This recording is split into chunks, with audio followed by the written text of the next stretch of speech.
नमस्कार दोस्तों, मैं आप लोग के समक्ष एक नया वीडियो फिर लेके आया हूँ और वो मेरा भारतीय राज्य व्यवस्था एवं संविधान से संबंधित है। मगर इस कड़ी में जो है ना, इस क्लास में जो है मेरा एक जो है वो है कैबिनेट मिशन एवं संविधान सभा। एक महत्वपूर्ण है हमारे भारतीय संविधान की कंस्ट्रक्शन में बनाया हुआ संविधान जो है, इसमें संविधान सभा और कैबिनेट मिशन का महत्वपूर्ण योगदान है दोस्तों। इससे पहले मैंने 5-6 वीडियो बना चुका हूँ दोस्तों, 5 वीडियो बना चुका हूँ। वो इसके जो पीछे का क्लास है ना, अभी हमारा जो संविधान बनने के लिए जो आप तैयार हो रहा है, संविधान का रूपरेखा तैयार हो रहा है, इससे पीछे भी मैंने 5 वीडियो बनाया हूँ संविधान पे। किस तरह से हमारा भारतीय, जब भारत स्वतंत्र नहीं था तो किस तरह से हमारा भारत की राज्य व्यवस्था और भारत जो चल रहा था, कहीं ना कहीं किसी न किसी नियम से चल रहा था दोस्तों। उसका मैंने पूरा स्ट्रक्चर पूरा पढ़ा दिया हूँ। उसको पहले ये वीडियो जो आप देख रहे हैं ना, इससे पहले आप 4-5 वीडियो देख लीजिए। आप इसके बाद जब ये वीडियो देखिएगा ना तो पूरा का पूरा 100% आपको समझ में आएगा। चलिए, तो हमारा इसी कड़ी में ये पार्ट 6 है। आपको प्लेलिस्ट में जाइए, भारतीय राज्य व्यवस्था एवं संविधान, इंडियन पॉलिटी एंड कॉन्स्टिट्यूशन पे प्लेलिस्ट में जाइएगा तो पूरा का पूरा आपको मिलेगा 1 बाय 1। आप 1 बाय 1 उसको देखिए, पढ़िए और एक प्रॉपर नोट बनाइए और याद कीजिए और देखिए, फिर आप क्वेश्चन कीजिए, प्रैक्टिस सेट बनाइए। एक भी क्वेश्चन बाहर नहीं रहेगा दोस्तों। तो चलिए, एक स्टार्ट करने से पहले एक और महत्वपूर्ण बात तो आप लोग को बता देता हूँ। था वीडियो को जो है ना, था सब्सक्राइब कीजिए, शेयर कीजिए और अन्य लोग को भी पहुँचाने का काम कीजिए। चलिए, तो चलिए सबसे पहले कैबिनेट मिशन। देखिए, कैबिनेट मिशन और संविधान सभा के बारे में 2 लाइन में बता देता हूँ। देखिए, कैबिनेट मिशन क्या था। हम जानते थे कि हमारा देश जो है, हमारे देश के जो महान व्यक्ति लोग थे, वो भारत की स्वतंत्रता के लिए लंबी लड़ाई लड़ी है, बहुत काफ़ी बलिदान भी दिए हैं। क्यों? क्योंकि मेरा खुद का एक संविधान होना चाहिए। हमारा देश है तो मेरे स्वयं के द्वारा मेरा देश अपना खुद चले, इसके लिए संविधान की जरूरत होगी। बहुत दिनों से अंग्रेज के सामने कहता था, मुझे देश को स्वतंत्र कीजिए, मैं संविधान बनाऊंगा, अपना खुद का संविधान बनाऊंगा, बट ये आदेश नहीं देता था, उसको फ्रीडम नहीं देता था, क्योंकि चुंगल में फंसाया हुआ था। पूरे शासन व्यवस्था अंग्रेजों का था, तो चाह के भी भारतीयों कुछ नहीं कर सकता था दोस्तों। तो इसी को लंबी लड़ाई करने के बाद अंततः अंग्रेजों के द्वारा, ब्रिटेन की संसद के द्वारा एक कैबिनेट मिशन भेजा गया और कैबिनेट मिशन का काम दिया गया, तो जाइए भारत की थोड़ा देखिए, स्थिति देखिए और वहाँ पर एक संविधान की जो बनेगा उसके लिए एक संविधान सभा की एक नींव डाला जाए और इसके लिए क्या क्या जरूरत है, क्या होना चाहिए, किस स्थिति में होना चाहिए, उसकी पूरी रूपरेखा तैयार किया जाए। तो वही कैबिनेट मिशन भेजा गया था। उसी तरह के पूरे ग्राउंड को बनाने के लिए कैबिनेट मिशन भारत में भेजा गया था और हमारे संविधान सभा की रूपरेखा तैयार किया गया था और उसके बाद संविधान सभा बना था। तो संविधान सभा क्या होता है दोस्तों? संविधान सभा एक लोगों का ग्रुप होता है जो सभी मिल के भारत की संविधान को बनाया गया हुआ था। इसमें मैक्सिमम कहा गया है 389 व्यक्ति थे, फिर अंत में 299 व्यक्ति रह गए थे। भारत का जब बंटवारा हो गया, पाकिस्तान बना, तब जाके तो संविधान सभा जो संविधान बनाया हुआ था उसके बारे में, जो भी वर्तमान में हमारा संविधान जो है लागू है, जो हमारे संविधान के अनुसार हमारा देश इतने विभिन्नताओं के भर रहते हुए भी हमारा देश एक अखंडता के रूप में काम कर रहा, उसके बारे में पूरे संविधान का योगदान है दोस्तों। इसमें महत्वपूर्ण योगदान सभी का है, जिसमें भीमराव अंबेडकर को महत्वपूर्ण के रूप में जाना जाता है। उसके बारे में हम लोग अध्ययन करेंगे।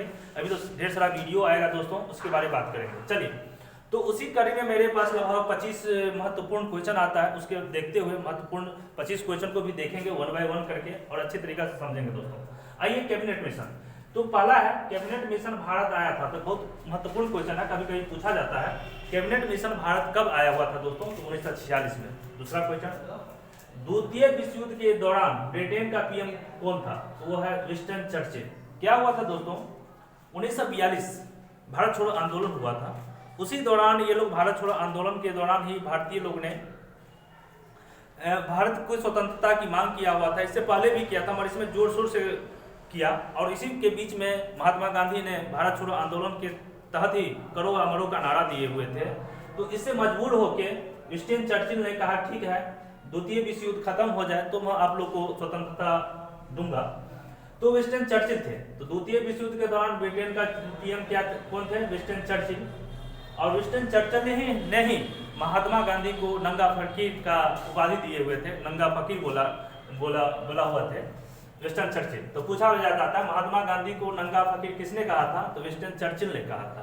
और जब द्वितीय विश्व युद्ध चल रहा था तो ब्रिटेन का पीएम कौन था? Winston Churchill. बट द्वितीय विश्व युद्ध होने के बाद ब्रिटेन में जब संसदीय प्रणाली का चुनाव होता है तो विंस्टन चर्चिल हार जाते हैं, बुरी तरह से हारता है, और उसके स्थान में क्लेमेंट एटली आते हैं, जो कि क्लेमेंट एटली को कहा गया भारत का समर्थक थे, भारत की स्वतंत्रता के पक्ष में थे। तो आइए तीसरा क्वेश्चन, द्वितीय विश्व युद्ध के बाद या समाप्ति के बाद ब्रिटेन के चुनाव में कौन जीता? तो क्लेमेंट एटली। आप लोग को बताना है दोस्तों कमेंट बॉक्स में विंस्टन चर्चिल किस पार्टी के नेता थे और क्लेमेंट एटली किस पार्टी के नेता थे, दोनों पार्टी का नाम के लिखिएगा। आइए चौथा क्वेश्चन, कैबिनेट मिशन जब भारत आया था तब ब्रिटेन का पीएम कौन बना था? तो क्लेमेंट एटली, क्योंकि 1946 में आया हुआ था दोस्तों। तो 1946 में 1945 में जब द्वितीय विश्व खत्म हो जाता है तो चुनाव होता है, तो 1946 में जो है ना क्लेमेंट एटली आते हैं। तो जब कैबिनेट मिशन भारत आता है तो उस वक्त ब्रिटेन का पीएम कौन था? तो क्लेमेंट एटली। इससे महत्वपूर्ण क्वेश्चन पूछा जाता है, इसलिए ध्यान रखिएगा, कभी कभी ये भी क्वेश्चन पूछा जाता है। बताइए दोस्तों, या क्वेश्चन में ये रहता है जब भारत में भारत छोड़ो आंदोलन चल रहा था तो ब्रिटेन में प्रधानमंत्री कौन था वहां पे? ये सब क्वेश्चन काफी महत्वपूर्ण है। ये भी पूछा जाता है जब भारत की स्वतंत्रता मिला उस वक्त ब्रिटेन का प्रधानमंत्री कौन थे? तो ये सारे क्वेश्चन हम लोग आगे देखेंगे, अभी काफी इतिहास के बारे में जानकारी देना है दोस्तों। अब आइए, जब कैबिनेट मिशन आया था तो उसमें 3 सदस्य थे। कितने सदस्य थे? 3 सदस्य थे, स्टेफोर्ड क्रिप्स, एबी अलेक्जेंडर और पैथिक लॉरेंस। 3 सदस्य थे, 3 सदस्य मिलके पूरे रूपरेखा तैयार किए थे संविधान सभा का। अब एक कैबिनेट मिशन के अध्यक्ष कौन थे? ये भी काफी इंपॉर्टेंट है बीपीएससी के लिए और बिहार एग्जामिनेशन या कोई भी एग्जामिनेशन के लिए है ना, काफी इंपॉर्टेंट पूछा जाता है। कैबिनेट मिशन के अध्यक्ष कौन थे? तो पैथिक लॉरेंस थे। अगला क्वेश्चन, किस रिपोर्ट के आधार पर संविधान सभा का गठन किया गया था? तो कैबिनेट मिशन ही के रूपरेखा पर ही, उसके ही आदेश पे, उसी के प्रस्ताव पे क्या कहते हैं संविधान सभा का गठन किया गया था, तो कैबिनेट मिशन। आइए, कैबिनेट मिशन जब आया तो कहा कि ठीक है आप लोग को मैं एक अंतरिम सरकार, मतलब कि भारत स्वतंत्र नहीं होगा तब तक एक सरकार बनाया जाए, तो उसी को अंतरिम सरकार का गठन हुआ था। तो 2 सितंबर 1946 अंतरिम सरकार का गठन किसके नेतृत्व में हुआ था? तो डॉक्टर पंडित जवाहरलाल नेहरू के नेतृत्व में, उनको ही प्रधानमंत्री के रूप में बनाया गया था। इसमें 15 जो है इसमें मंत्री बनाया गया हुआ था। कैबिनेट मिशन के रिपोर्ट के आधार पर संविधान सभा में कुल कितने सदस्य हुए थे? जब हमारा कैबिनेट मिशन आया तो उस वक्त कहा गया नहीं, पूरे भारत, जो कि वर्तमान में बांग्लादेश, पाकिस्तान और भारत तीनों मिला के कुल संविधान सभा में 389 सदस्य को मनोनीत किया गया। लेकिन आगे क्या होता है, जब कैबिनेट मिशन का अपना प्रस्ताव दिया तो उसमें पाकिस्तान सब, मतलब पाकिस्तान की बंटवारा की बात नहीं किया गया था दोस्तों। तो उस कैबिनेट मिशन के प्रस्ताव को तो कांग्रेस मान लेता है, भारतीय राष्ट्रीय कांग्रेस ने तो मान लेता है, बट क्या होता है यहाँ पे एक मुस्लिम लीग होती है, मुस्लिम लीग पार्टी, जो कि मुस्लिमों का पार्टी कहा गया है। तो मुस्लिम लीग पार्टी ने इस कैबिनेट मिशन के प्रस्ताव को मानने से इनकार कर देता है दोस्तों। वही पूछा गया, कैबिनेट मिशन के रिपोर्ट को भारतीय राष्ट्रीय कांग्रेस ने तो मान लिया, लेकिन इस रिपोर्ट में पाकिस्तान का उल्लेख नहीं होने के कारण इस प्रस्ताव को किसने नहीं माना? तो मुस्लिम लीग ने नहीं माना। फिर संविधान सभा के लिए कुल कितने से लोगों को चुना गया था? तो 389। बट पाकिस्तान के विभाजन के बाद भारत के संविधान में सभा में कुल कितने लोगों को चुना गया था? तो 299।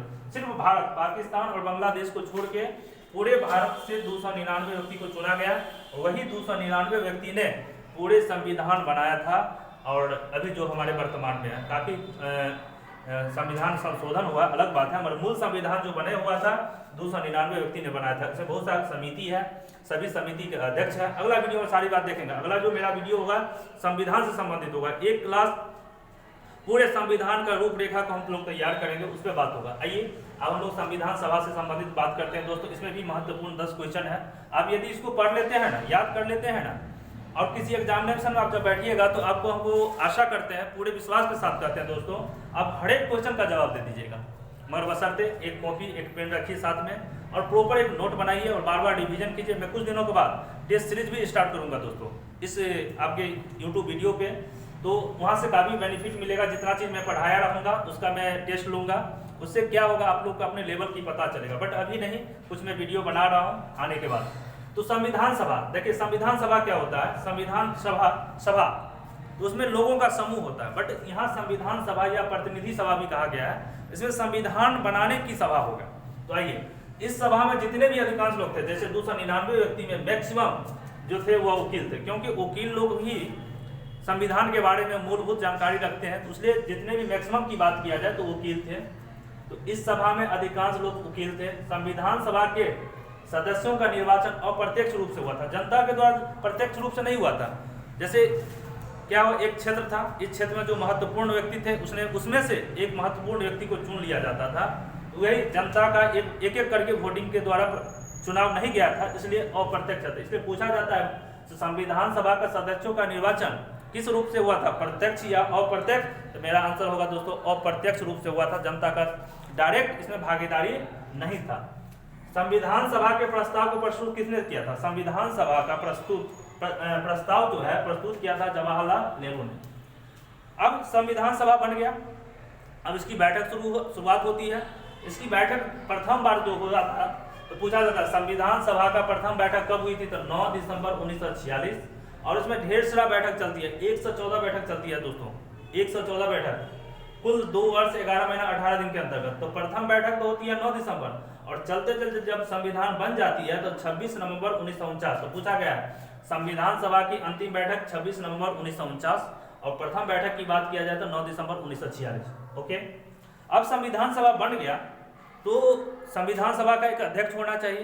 तो संविधान सभा का पहले अस्थायी अध्यक्ष बनाया गया था डॉक्टर सत्यानंद सिन्हा, और इसके बाद कुछ ही दिनों के बाद 1-2 दिन के बाद ये बीमार पड़ जाते हैं, और इसको फिर हटा के संविधान सभा का अस्थायी अध्यक्ष बनाया जाता है डॉक्टर राजेंद्र प्रसाद, जो कि आगे चल के यही डॉक्टर राजेंद्र प्रसाद भारत के राष्ट्रपति के रूप में चुना जाता है। तो संविधान सभा का अस्थायी सदस्य डॉक्टर सत्यानंद सिन्हा और संविधान सभा का अस्थायी अध्यक्ष डॉक्टर राजेंद्र प्रसाद। जानते हैं कि बहुत गर्व की बात है बिहार के लिए, डॉक्टर सत्यानंद सिन्हा और डॉक्टर राजेंद्र प्रसाद वो दोनों के दोनों बिहार की विभूति थे। और डॉक्टर राजेंद्र प्रसाद जो कि 2 बार भारत स्वतंत्रता होने के बाद सब संविधान लागू हो जाते हैं तो 2 बार लगातार राष्ट्रपति के पद पर ये मनोनीत होते हैं, और आज तक भारतीय इतिहास में पूरे ज्यादा दिनों तक राष्ट्रपति के पद पर रहने वाले डॉक्टर राजेंद्र प्रसाद ही हैं। अब आइए, संविधान सभा के सदस्यों का चुनाव कितने जनसंख्या पर किया गया था? तो 10 लाख, यानी कहीं देख लिया गया 10 लाख जनसंख्या जहां जिस क्षेत्र में पड़ रहा है उसमें से एक संविधान सभा का सदस्य का चुनाव हुआ था दोस्तों। तो संविधान सभा के सदस्यों का चुनाव कितने जनसंख्या पर किया गया था? तो 10 लाख पे। संविधान सभा ने संविधान को आत्मसमर्पित या अंगीकार, हमसे ये क्वेश्चन पूछा जाए, संविधान सभा ने या संविधान को आत्मसमर्पित या अंगीकार कब किया था? तो मेरा होगा 26 नवंबर 1949। बट ये पूछा जाए दोस्तों संविधान को लागू कब किया गया था? तो मेरा आंसर होगा 26 जनवरी 1950। आइए, संविधान बनाने में कुल समय कितना लगा था? कभी कभी पूछा जाता तो 2 वर्ष 11 महीना 18 दिन। कुल बैठक कितना हुआ था? 114 बैठक चला था। इसके बाद कुल खर्च इस पर 64 लाख रुपया आया था दोस्तों, जो कि आज के समय में 64 लाख रुपया काफ़ी कम है, क्योंकि उस समय बहुत काफ़ी पैसा था। देखते हैं आजकल छोटा छोटा कोई सभा करता है तो 1 करोड़ 2 करोड़ खर्च हो जाता है, बट यहाँ पे 2 साल लगभग 3 साल लगा था, 114 बैठक चला था और कुल खर्च 64 लाख रुपया आया था। उस समय के लिए काफ़ी बड़ी अमाउंट था दोस्तों। तो दोस्तों आशा करते हैं आप लोग ये वीडियो को देखें, एक बार बार देखिए इस वीडियो को, तो सुनते सुनते आप लोग को क्या हो जाएगा, याद हो जाएगा। तो आशा करते हैं इस वीडियो में आप लोग देखें, बहुत सा चीज़ याद भी हो गया होगा। जो चीज़ याद नहीं हुआ इसका एक प्रॉपर नोट बनाइए, स्क्रीनशॉट लीजिए, प्रॉपर नोट्स बनाइए और याद कीजिए। और आप लोग इस वीडियो को देखते हैं तो अच्छा लगता है, फिर मैं आप लोग को पुनः कहता हूँ, बार बार कहता हूँ, तो अभी वीडियो को सब्सक्राइब कीजिए और शेयर कीजिए। ओके, इस वीडियो को आपने अंत तक देखा, इसके लिए बहुत बहुत धन्यवाद। Thank you very much.